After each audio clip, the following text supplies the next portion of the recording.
आप सभी को मेरा नमस्कार। आज मैं आपको जीवित वाहन भगवान की वह चमत्कारिक घटना सुनाने जा रही हूँ, जिसे सुनने और सुनाने वाली माताओं बहनों के पुत्रों की आयु लंबी हो जाती है। बहुत पुरानी बात है। एक गांव में एक बुढ़िया माई रहती थी। उनका एक ही सहारा उसका एक पुत्र था। बुढ़िया हर दिन पूजा पाठ करती थी।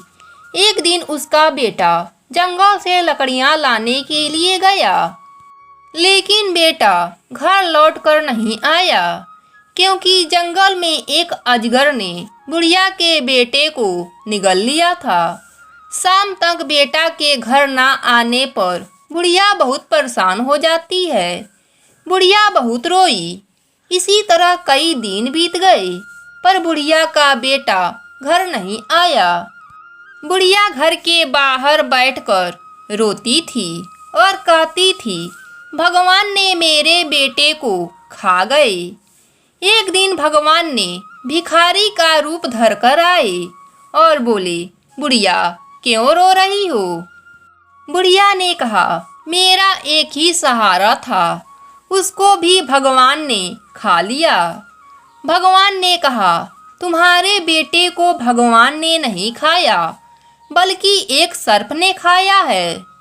तुम्हें ज्योतिया व्रत के पारण का दोष लगा है, इसलिए तुम्हारे बेटे को एक सर्प ने निगल लिया।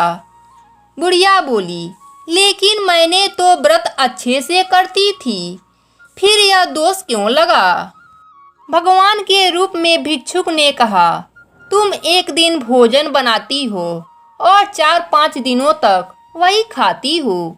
ज्योतिया का व्रत आता तो तुम पारण का भी खाना पहले ही बना देती। ज्योतिया पारण के समय तक वह भोजन बासी हो जाता।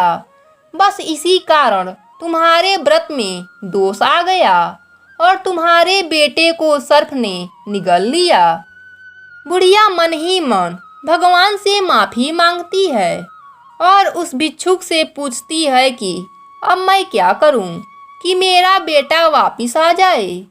फिर वह भिक्षुक ने बताया कि जब ज्योतिया व्रत आएगा तो तुम ज्योतिया व्रत को नियम पूर्वक करना और पारण करते वक्त तुम गर्म चावल बनाना और उसका माड़ निकालना और गर्म ही उसे फूंक फूंक कर पी लेना।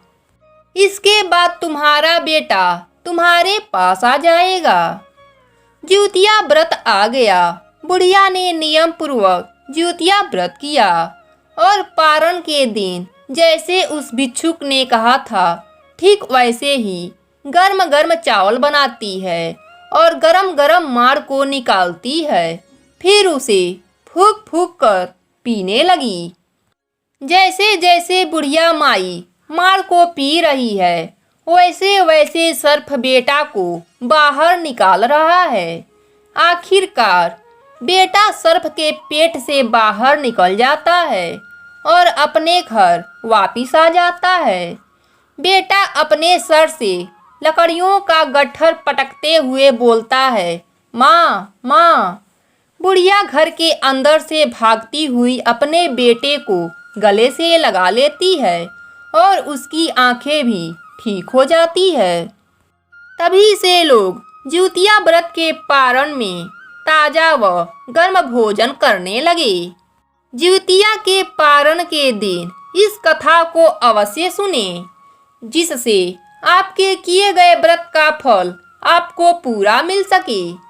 जय हो ज्योतिया भगवान की।